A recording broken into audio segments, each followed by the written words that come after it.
If you are here for a love story that hurts and heals after, stay close. A man will break a promise and a woman will choose if his ruin becomes his rescue. In a corner of Arizona, a white sheet hides a truth that could free the broken or bury them deeper. Nell has not slept. Her breath sits high like a trapped bird. She keeps the cloth tight in both hands, folded small against her ribs. The cloth is clean, white as winter. The sky is a bruise before dawn. Mason sees her first as a shape in sagebrush. He is a quiet man who lives with his horse, his coffee, and ghosts he will not name. But tonight 3 men in rough coats ride fast and the shape is running on foot. The way she stumbles tells him she will not reach the ridge. He moves. A shot cracks the air. Mason fires back, steady as rain on a roof. One rider veers off. Another drops low. Nell dives behind a fallen juniper, pressing the cloth to her heart. The third rider swings close with a lariat. Mason's second shot splits the rope from the saddle horn. The horse rears and slams the man to dust. Silence falls like ash. Mason waits for more riders. None comes. He rides down slow, rifle easy, palms open. Nell's face is pale, but her eyes burn like coals. He sees fear and something else, resolve cut thin and sharp. He dismounts. "You hurt?" She shakes her head. Her mouth opens, closes. She does not look at his eyes. She looks at his hands. He follows her gaze to the cloth. It is just a sheet, yet not. The way she holds it says it is weight and a warning. Let me see. His voice is even. He means help. He means to count wounds, to bind, to warm. He does not mean to pry. Nell flinches back. "Don't pull the sheet, please." The sound is soft, but each word lands hard. Mason hears please and hears the fear under it. He should stop. He should leave it alone. He has learned to let secrets lie like rattlers under a rock, but the men will return. He needs to know why they hunt. He needs to know what danger is already here. He reaches. He lifts the white edge. Under the fold is a torn corner of a ledger page, wrapped and wrapped again. Rows of careful numbers, names, brands burned into margins like cruel signatures. A seal from Eagle Crest Mine. He does not know all of it yet, but he understands enough. Proof. Nell jerks the cloth back, breath ragged. Her shirt shifts. For a blink, Mason sees old scars, 3 crescent burns, the shape of a regiment insignia. They flash and vanish like fish in dark water. His jaw tightens. Memory lurches. Smoke. A creek red with silt. Orders barked by a voice with Tennessee in it. Mason swallows hard, sealing his ghosts behind his teeth. "I told you not to," she whispers. "I know," he says. "I'm sorry." He is sorry, and still he is changed. In that small look beneath the sheet, his quiet life split. He cannot forget the marks or the mine's seal. The hunters will keep coming. Wind scrapes the ridge. Night thins. "We have to move," he says. "They'll bring more." She studies him. The horses snort. He offers his hand. It is rough. It is steady. She hesitates, then gives him the cloth. Not the paper, only the covering. A test. He tucks the sheet inside his coat, close to his heart. They ride before the light is full. The path threads along lava rock, down into a wash, then up toward his cabin. A single wild rose pushes from a crack in stone. Nell sees it and almost asks its name, then does not. She keeps count of turns instead. Mason speaks little. He keeps scanning the back trail. He keeps hearing please. He keeps seeing numbers inked tidy as a prayer list, though each line is a chain. They reach the cabin by mid-morning. It is plain, clean, and held together by care. He pours water. He sets the coffee to boil. He lays a towel on the table and waits. Nell stands in the doorway as if ready to flee or fight. A Bible lies closed on a shelf. The quiet settles. She lets her breath down and meets his eyes. "I can help you," he says, "if you tell me what you're carrying." Her fingers press the folded white. Silence stretches. Somewhere far a train calls once. At last, she nods. She does not open the wrap, not yet. But she steps closer to the table, and in that small motion a story begins to speak. The cabin held the kind of quiet that lets a person breathe again. Light fell through the window and found dust drifting like slow snow. Nell set the folded white on the table and kept her hand on it, as if a wind might lift it away. Mason moved like a man trained by years of small tasks done right. He warmed water, cut cloth, and set a kettle by the coals. He kept the room warm but not hot. He said little. He did not reach for the sheet. Nell's feet burned where thin boots had rubbed. Her throat tasted of metal from the run and the fear. There was only the kettle and the soft fuss of the fire. He placed a tin cup near her elbow.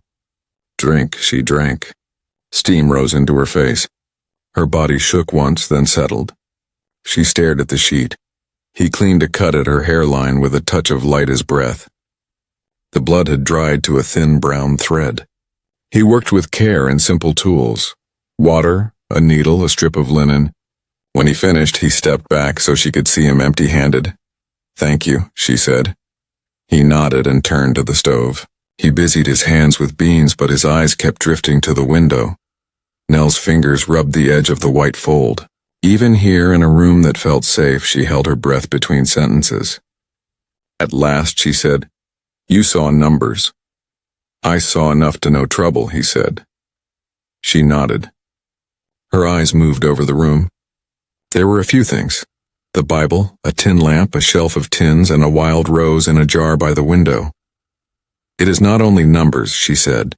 "It is names." Mason's jaw worked once, then went still. She did not say whose. The paper shows what the mind does.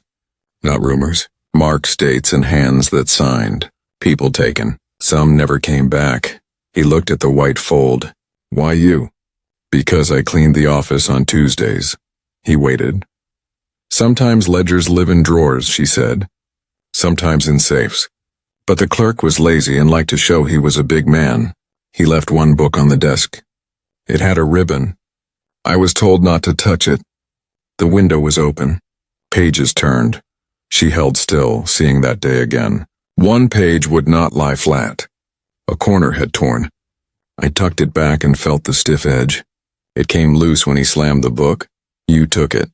"I took what was already broken," the fire whispered. He said, "Men chased you for a torn corner." "They chased me because the corner is enough to start a fire." She did not mean the stove. He understood. A small truth can burn a long lie to ash if the wind is right. "Who knows you have it?" "Blackwood suspects," she said. "He is the foreman. He likes to break things and call it order." Mason's hand curled on the table and loosened. He thought of brands, numbers, a seal with a mountain stamped on it. He thought of a voice with Tennessee in it and a creek that ran red one spring. Nell lifted the sheet an inch and let it fall. She was not ready to unwrap again, but the motion said she would when it mattered. "I kept it in a flour sack," she said. "No one looks in the flour because they are too proud to cook." A small smile tugged at his mouth. "You plan to take the rest?" She let out a breath. "Yes, the corner speaks. But the full book sings. A sheriff might hear a song. A judge," he said. "A town, maybe." Her voice lowered, and the one still inside the mountain. Silence grew deep. The cabin felt like a place set aside on purpose. Refuge is a promise. It is also a pause. He set the rose nearer her. "You can rest here," he said. "But not long, I know." "We'll move at dusk," he said. "False trail north. Real trail east by the creek bed. I know a man who will help." She studied his face, weighing whether his promise would hold when the night opened. She found steadiness made not of pride but of practice. She nodded. She folded the white again, tighter, smaller, easier to hide. Under the plea lay a plan that could change more than one life. They waited out the day. In the last light, a moth tapped the window and drifted off. Mason doused the lamp. Nell slipped the wrap under her shirt. They stepped into the cooling air, two shadows with a fire hidden between them, ready to move it through the dark. Dusk kept its promise and gave them cover. The wash carried them east, boots soundless on damp sand. Sage breathed. Crickets began. Nell walked beside the horse to hide tracks, the white sheet under her shirt. She counted turns as before, but now each turn was toward a plan, not a flight. Mason led without fuss. He watched the skyline and the fence gaps. One hand held the reins. The other stayed open, ready to steady if she slipped. They reached a cottonwood split into two trunks that leaned together. A man waited by low coals, tall while sitting, hair in a braid. "Nell," Mason said. "This is Thomas running elk." Thomas rose in one motion. "Welcome," he said. He did not ask for names. He offered water and quiet. Nell drank. Thomas studied her without staring. He glanced once at the place where the sheet lay hidden and then away, as if to say, "I will not pull." "You trust him?" she said to Mason low. "I do," Mason said. Thomas fed 2 twigs to the coals. "The mine moves like a snake," he said. "I watched wagons all week. New locks. Fewer outside fires. They are making a change." "A move?" Nell asked. "Soon," Thomas said. He smoothed sand and drew lines with a stick. "Eagle Crest is here under the north face. One road from town, another from the ridge. The storage shed is here." He tapped. "The office sits above a room cut from stone. The ledger sleeps in a safe there below the office because the clerk fears flames." Nell felt hope. "A room under a room," she said. "Also this," Thomas said. He drew a thin coil meeting the office from behind. "A service tunnel for air. Only a crawling man fits. Guards forget air because they cannot see it." Mason crouched beside him. "Great?" he asked. "Sometimes," Thomas said. "The smith removes it to scrape soot. He is lazy about putting it back at night." Nell thought of the clerk who liked ribbons. "Pride leaves doors open." "Shifts?" Mason asked. "4 at the gate. 2 walk, 1 sleeps. 1 pretends not to," Thomas said. "Blackwood rides late. He touches the whip so he can sleep. He curses the moon if it is bright." Heat moved under Nell's ribs. She kept her face still. "The book," she said. "We take it. Copy or all?" "All," Mason said. "Copy if possible," Thomas said. "All is wise. The safe has a weight. Heavy things slow a runner." "The corner sings," Nell said. "But a whole song wakes a town." Thomas saw her resolve. "All then," he said. "But we plan as if we are small and the night is bigger." They worked the sand until it looked like a real map. Thomas marked where the guards' feet scuffed deepest. Mason noted how ore carts sounded when the oil was thin. Nell told them how the clerk left the key in his vest and hung the vest on the chair, while he flirted with a mirror. Each detail was a rung in a ladder. "Timing," Mason said. "Storm coming," Thomas said. He lifted his face. "Smell it?" Nell tasted rain before rain. Storm meant noise to cover noise and danger if the creek rose. "Tomorrow night," Mason said. "Tomorrow," Thomas agreed. "We enter at the airshaft. I will draw the walker south with a false call. Mason, you hold the mouth and count breaths." Nell slips into the stone room. The safe opens with 2 moves, left, pull, right until it ticks. The clerk is lazy with the first pull. He stops too soon. The door bites him, he swears. I counted his curses. Nell felt a laugh scrape and soften. "You listen close," she said. "I collect small things," Thomas said. They built a bridge. Mason cut a short rope and made 2 loops. "If either of you is caught, drop this by a boot. I will know where you were." A rose petal from Mason's saddlebag had fallen while they rode. Now Nell found it pressed flat in her palm, warm from her skin. Thomas bowed his head and prayed. Nell did not know all the words, but she knew the shape of hope when it rose. They slept by turns. Stormlight flickered behind the mountains. The map in the sand held their plan until a wind blurred a line. Thomas smoothed it with his palm. Some plans must be drawn twice so they learn to hold. Nell kept her hand over the sheet and the torn corner beneath it. The night felt large, but her fear had edges now. She thought of names turned into numbers and of numbers turned back into names. She closed her eyes on that thought and let herself rest. Wind climbed the ridges before dawn, smelling of iron and rain. Mason stamped the coals. Thomas checked the open hooks. Nell tied her hair tightly and hid the white sheet against her ribs. The torn ledger corner lived like a small live coal. They moved before first light. The wash narrowed. Thomas walked ahead, reading the ground with patient eyes. Mason watched the horizon and the fence breaks. Nell kept her steps inside Thomas's steps, a quiet echo. At a split in the wash, Thomas slowed. Fresh boot tracks crossed their path, 3 pairs. One heavy and short, one light and long, one dragging as if a heel was sore. He touched the sand.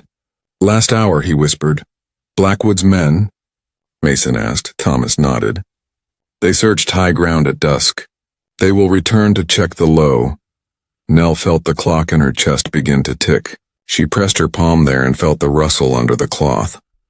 Thomas led them into a narrow cut where mesquite hid the entrance. He dragged a branch backward over their footprints to blur the shape, then forked the marks into 3 faint trails. "We become a small herd," he said. "False trails north and west. Real trail keeps the wash." Mason added a boot print wrong way at the fork, heel toward the mine, toe toward the hills. They reached a lava shelf that hid a shallow cave. Thomas signed for quiet and stepped into the shade. A shed snakeskin lay there. "Old," he mouthed. He motioned them deeper until the light became a soft gray plate on the floor. "Scout," Mason breathed. They went still. Nell heard the tiny chink of stirrup metal, the slow creak of saddle leather. A smell of cheap cigar drifted in. Thomas touched the wall twice. 2 riders. Mason set his rifle down and picked up a flat stone. His shoulders lowered as if he had become part of the rock. Thomas slid a small mirror from his pocket and sent a thumbprint of light toward the cave lip to see without showing. The light came back dull and safe. The riders dismounted. Their boots scuffed. One spat. "Tracks broke this way," he said. "Blackwood says the girl runs with a ghost," the other said, half laughing.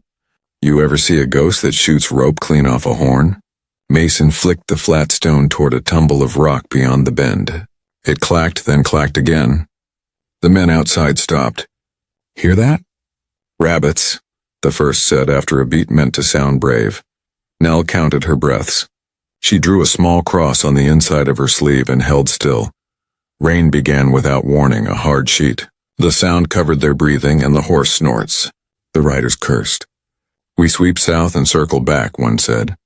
"If nothing, we tell him we saw a sign and lost it in the rain." They left. Hoofbeats faded. Thomas waited a full count of 100 before moving. He looked to Mason. Mason looked to Nell. "We changed the plan," he said softly. "How?" she asked. "Creek will rise," Thomas said. "The air shaft fills with noise and water. A crawl becomes a drowning. We cannot use it." "The office," Mason said. "Front is worse," Thomas said, "but possible. If the storm bends guards toward the sheds, the office may thin." "We need a new hide after," Mason added. "The cave is no good. Water will broom it clean." "Where?" Nell asked. "Grave Ridge," Thomas said. "Old markers. No one camps where the dead look back. Stones hold the day's heat. From there, we can watch the road and the office light." Mason nodded once. He had not climbed that ridge since the spring. He swore to live without looking back. Grave Ridge. They moved into the rain, heads down, coats heavy. It was cold. The false trails blurred into honest confusion. Nell set her mind like a nail. Forward, 1 step, then 1 more. They climbed as the day went gray. Names carved in soft stone slid under their boots, unread in the wet. They lay behind a spine of rock and looked down. The mine's office threw a weak square of yellow into the rain. The sheds flickered. The guard at the gate hunched under an oilskin and cursed the sky. The clock inside the night ticked louder. Nell pressed the cloth against her ribs and did not think of her earlier plea. She thought of the song a full ledger would sing. She watched the yellow square and counted patterns. How often the gate man stomped. How long the office door stayed open. How far the shedmen wandered when thunder rolled. The rain hid them. The ridge held them. The plan bent, but it did not break. The storm grabbed the ridge and shook it like a wet dog. Rain ran off the stone in cold sheets. Nell lay behind the spine of rock and watched the office window glow like a tired eye. She counted the guard stomps. She timed the door. She named the thunder between. She waited. Thomas slept in a crouch, a blanket on his shoulders. Mason kept his back to them and studied the slope still as a post. He touched the rose petal in his pocket once, a habit he did not know she saw. Lightning walked the far ridge. For a breath the whole mine lit. Sheds, carts, rails that gleamed like wet snakes. Then the dark clapped shut. Nell let out a slow breath. Her shirt clung to old scars. The rain found each brand and traced it. It stung, then eased like a hand washing a wound. She thought of the clerk's safe and the ribbon on the ledger. She pictured rolling the ribbon off the truth. A small sound came from Mason. Not words, but the scrape of flint in his mind. He took off his glove and opened his palm. In it lay a rusted brass badge, corner bent. Nell did not reach. She looked and the breath in her throat changed. He set it on the rock, face down. The back bore a number and a faint stamp. 18th. Rain beat it and did not run. Willow Creek, he said at last. The words hung heavy. He turned the badge over with 2 fingers, a dull star. I carried this since the spring the creek ran red, he said. It belonged to a man who shouted orders. I did not stop. I was there as a soldier, he said. I left a soldier there. After I built fences and kept my mouth shut. I quit the noise, but quiet can be a lie. He put the badge away. His hand shook once, then went still. Nell pulled the white sheet out and held it so the rain would not touch it. Her fingers smoothed the fold. I was there, she said softly. A child in a skirt too big. Mason's head moved like a man struck without a blow. I remember smoke and men with gray collars and one who did not shout, she said. He cut a woman's rope. He wrapped a child in something white and said, hide. Mason closed his eyes. The child hid, she said. The woman did not rise. Shots, hooves, then I could not find the man or the road. Lightning came again. In that flat white wash they saw each other plainly, not as shadows but as people with names tied to the same place. I pulled the sheet, he said. Shame bare. You were trying to help, she said. You told me to hide. I kept hiding so long I learned to carry hiding with me. Thomas stirred without opening his eyes. Storm will ease soon. He drew the blanket tight and slept again. Mason took a breath that sounded like a door opening. Mercer gave the orders, he said low. 18th Tennessee. He wore a star he did not deserve. Blackwood watched and smiled.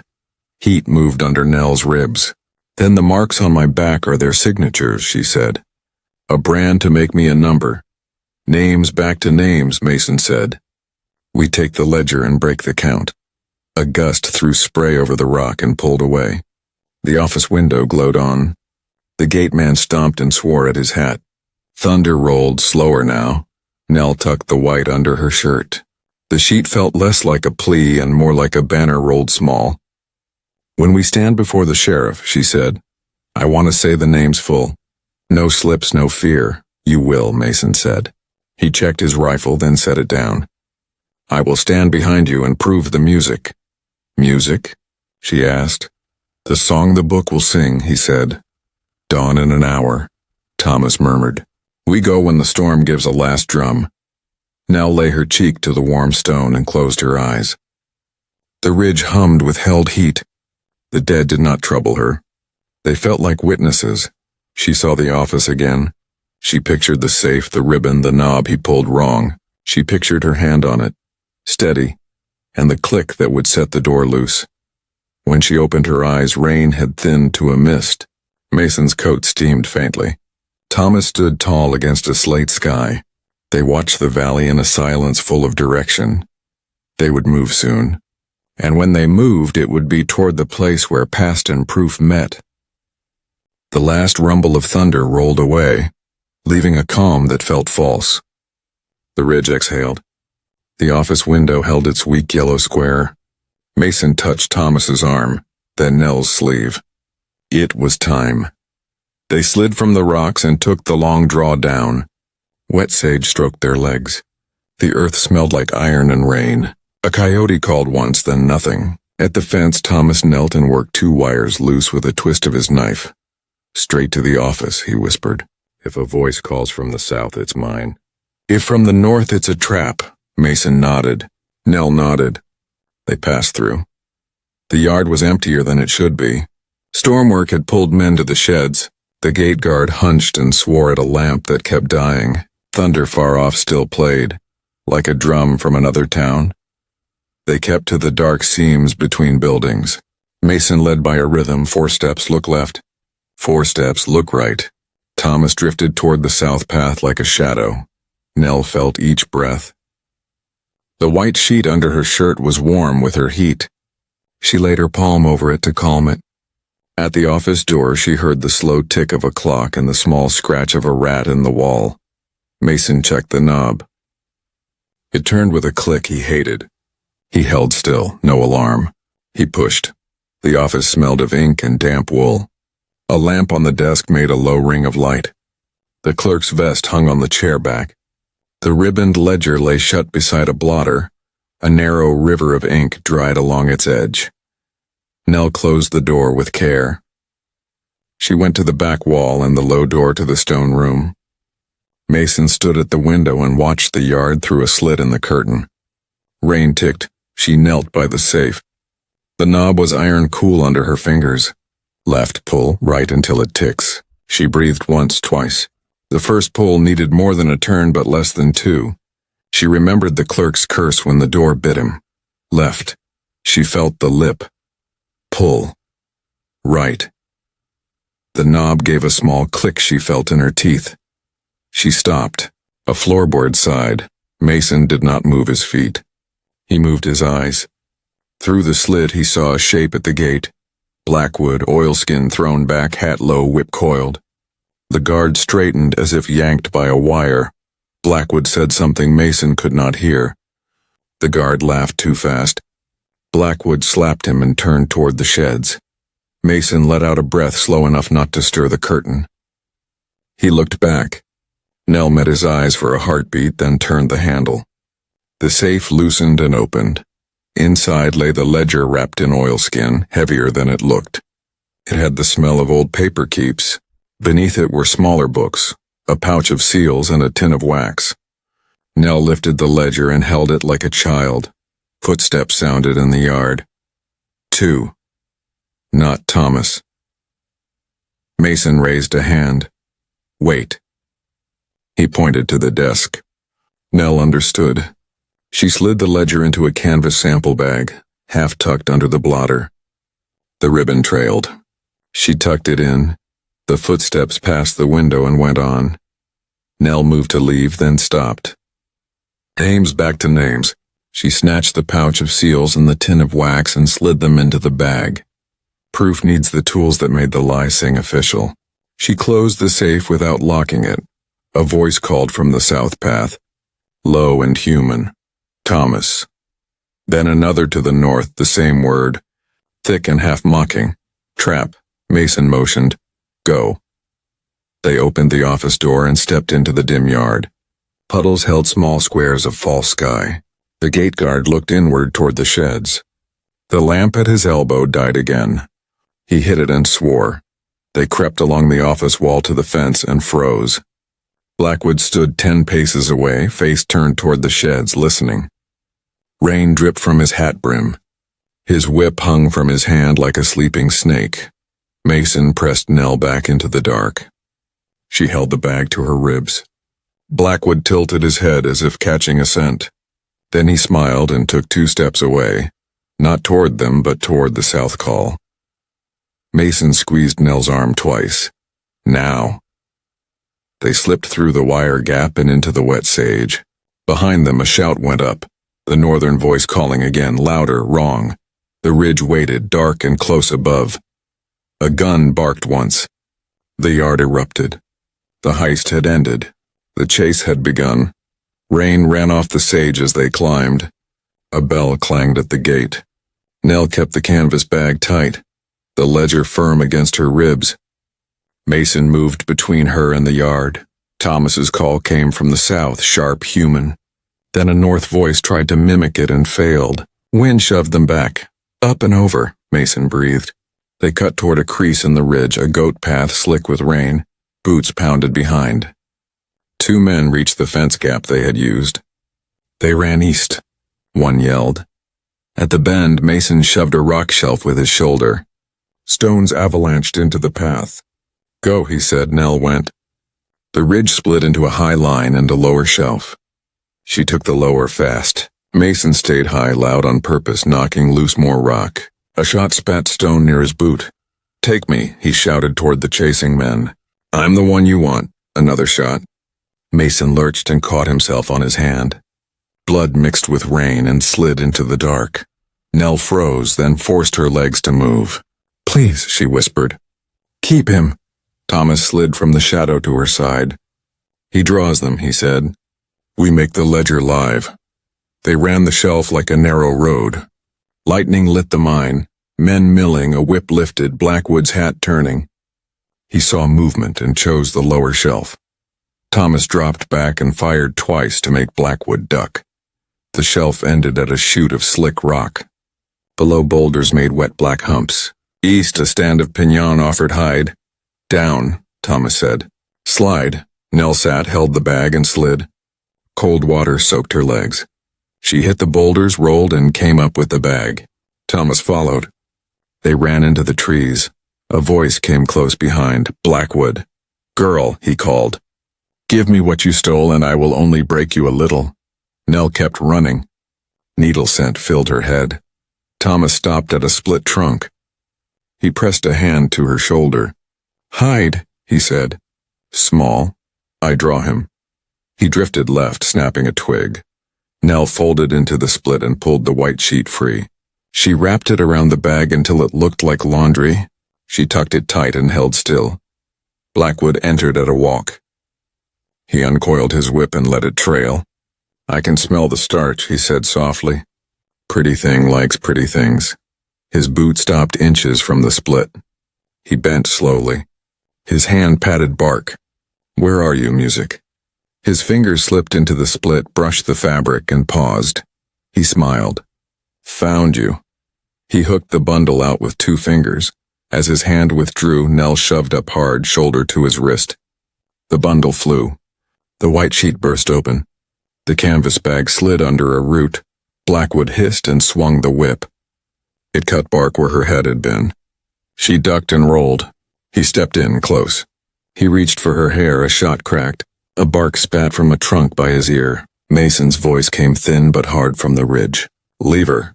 Blackwood turned, calm. He drew his gun and fired once toward the ridge. A spark jumped from the stone. Thomas hit him from the side, low and fast. They went down. The whip snapped. Blackwood drove an elbow back and took Thomas's wind. Nell crawled to the root and grabbed the bag. Blackwood saw and kicked, catching her hip. Pain burst hot. She rolled behind a tree, girl, he said. You have spirit. He rose. Thomas tried to stand. Blackwood stood over him, whip raised. Nell called, Blackwood. He half turned.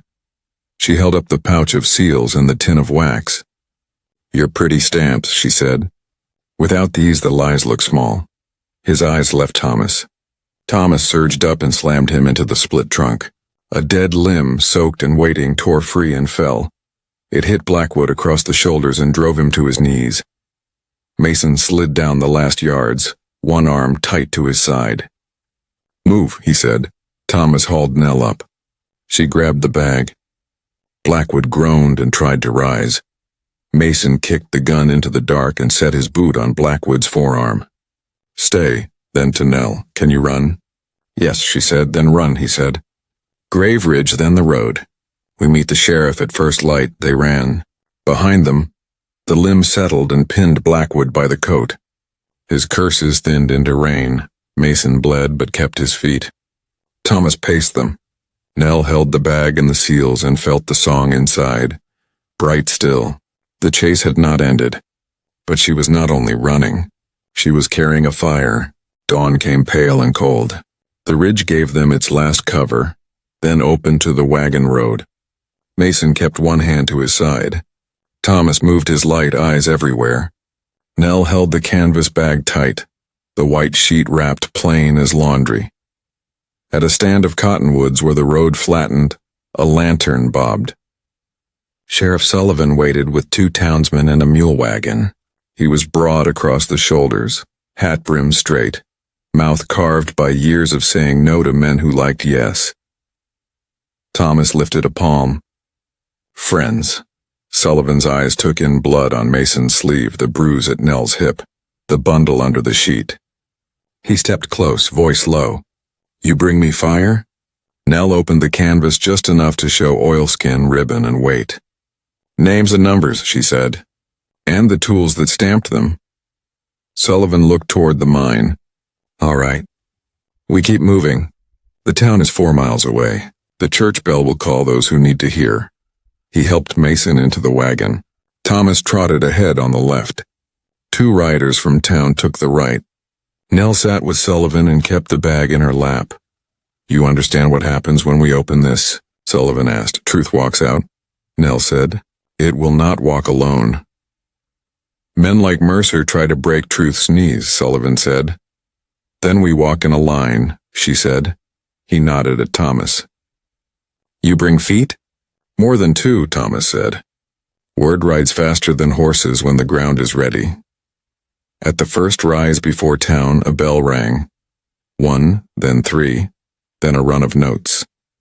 Doors opened. Women stepped into yards, hands dusted with flour. Men came from sheds wiping grease. A boy on a roan whooped once. They rolled to the square. Sullivan raised a hand. Inside, he said, and pointed to the church. Not the jail. Truth belongs under the high roof. Pews filled fast. Miners off shift stood in the back.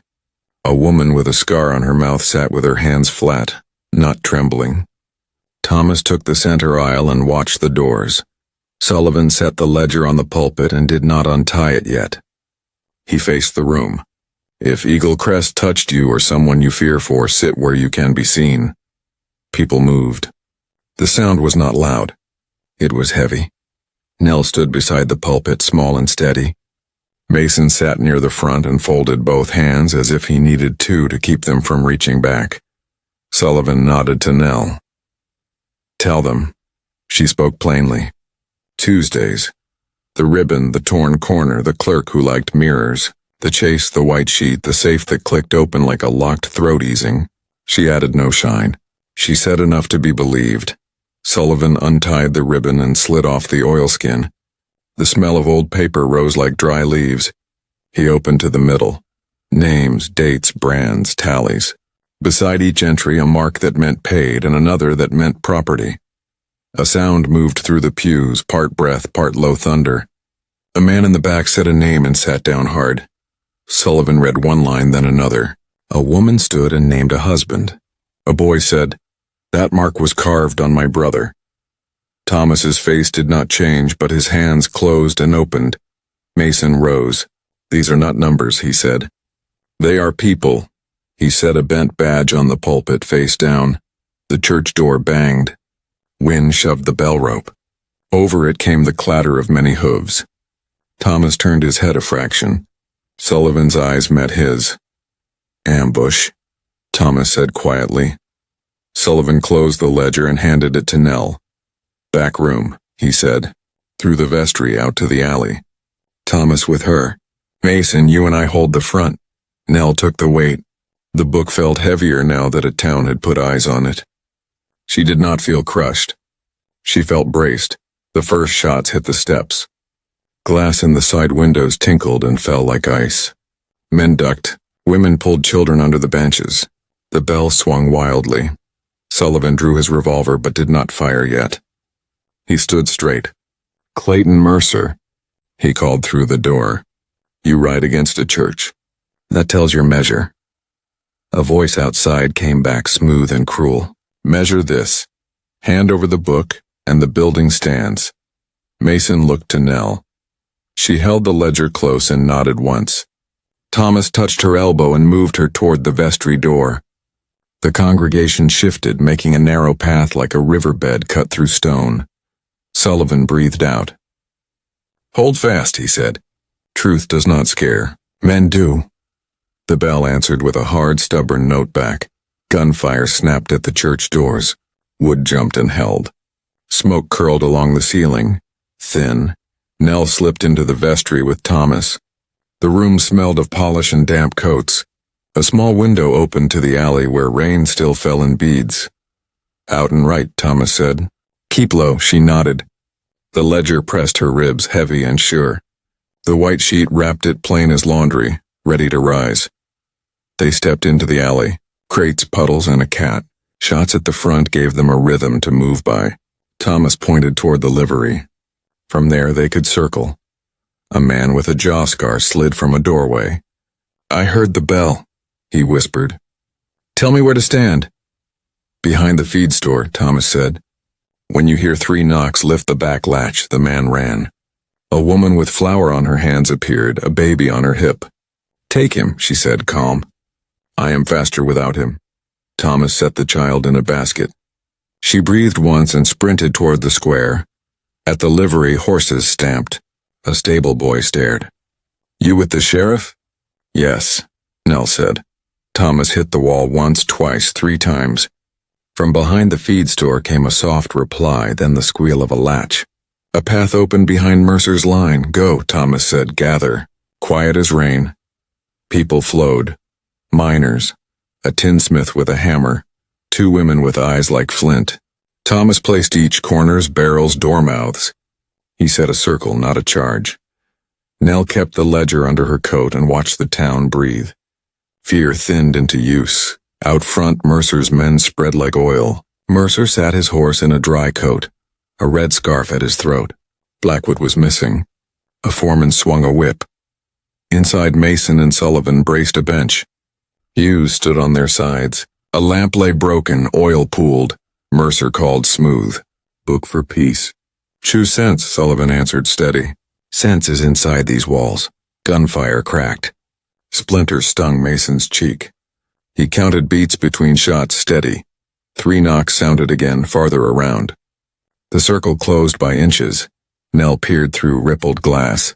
She saw a foreman crouch to light a fuse at the steps. "Fire," she breathed. Mason fired once. The match flew. The fuse hissed and died.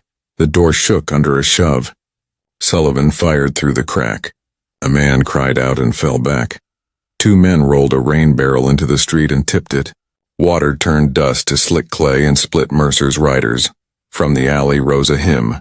Women took the second line. It wound through the gun noise like a rope in a flood. Mercer's jaw tightened. He shot at the bell. The bell rang again, each shot waking it more. "Now," Thomas said. The circle stood. Miners rose behind troughs. A shopkeeper stepped out with a shotgun ready. The stable boy lifted a lantern to blind the street. Nell opened the church side door. "Sheriff," she called. "You have friends at your back." Sullivan glanced and nodded. Then forward, the doors burst outward. Mason and 2 men drove the bench like a plow, forcing space. Gunfire broke into shouts. Mercer's horse slid. Nell moved with the line, ledger tight to her chest. She did not think of falling. She thought of names turned back from numbers. Mercer saw the book under her coat. His face chilled. He kicked from the stirrup and stepped down as gently as with a nervous mare. "Bring it to me," he said. Nell did not stop. Thomas set himself between her and Mercer with the stillness of a tree that has stood many storms. Mercer raised his pistol. "Move," he said. Mason saw the gun. He stepped into the open and drew Mercer's eyes. "Clayton," he said, plain. "Look at the creek you made." Mercer's gaze flicked. In that blink, Thomas struck his wrist. The shot was fired wildly and burned the sky. "Now!" Sullivan shouted. Hands pulled Mercer down. A rope went over his arms, tight to hold, not to kill. The circle closed. The whipman ran, slipped on the clay, and went down hard. Nell reached the steps and turned. The bell kept ringing. Rain thinned the smoke. She lifted the ledger high enough for the square to see. No speech, only a showing. The book lived and would be read. Mercer thrashed once and stilled. The red scarf looked foolish now. He stared at Nell as if she held the rope. "Names," she said to Sullivan. "Read them." He opened to the first page and spoke 3.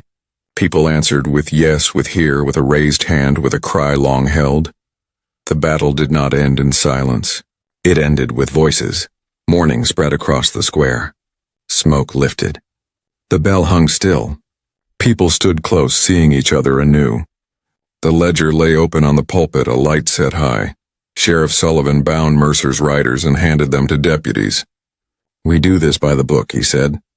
"A true one, not a book that turns people into marks." Nell sat on the pew with the ledger across her knees. She ran a finger down a page, trying each name like a stitch.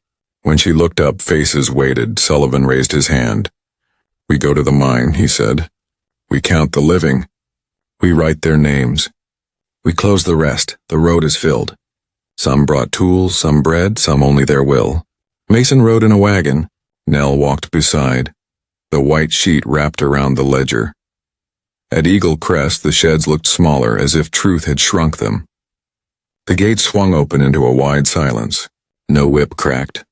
Only wind and the soft sound of chains lying still. Sullivan called, and voices answered from the dark.